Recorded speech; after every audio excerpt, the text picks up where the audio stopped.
Ngayon guys, ay gagawa ako ng cinnamon. Magmamasa ako ng tinapay. Ayan, para mamaya. Pang merienda sa hapon. So, ito yung aking mga gagamitin ingredients. Dry yeast. Pampaalsa ng tinapay. Ito, bakal.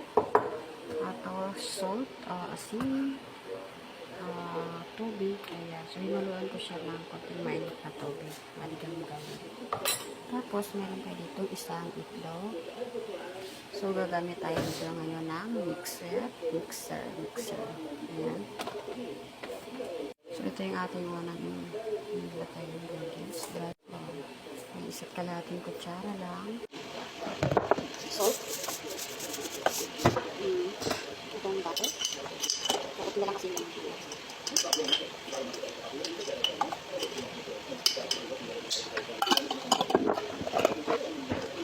so, gusto natin ilagay tayo yung ating lagyan natin ng konting oil.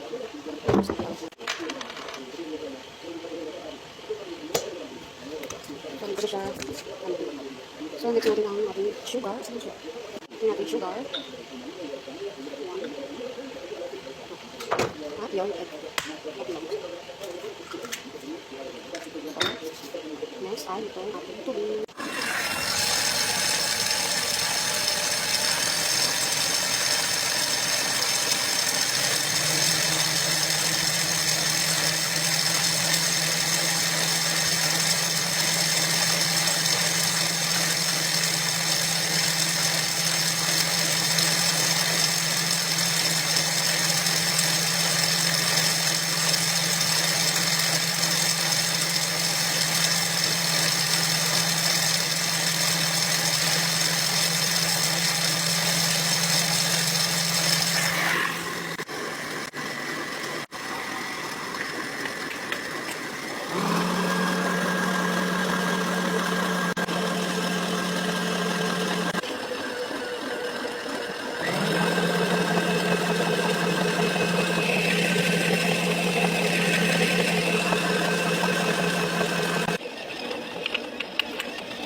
Finish.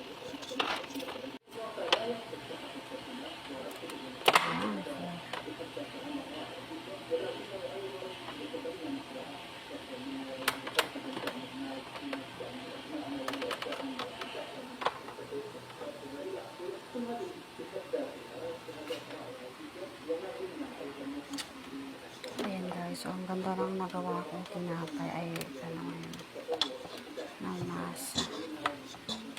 Ang gagawin ko ay magagawa ko ng cinnamon.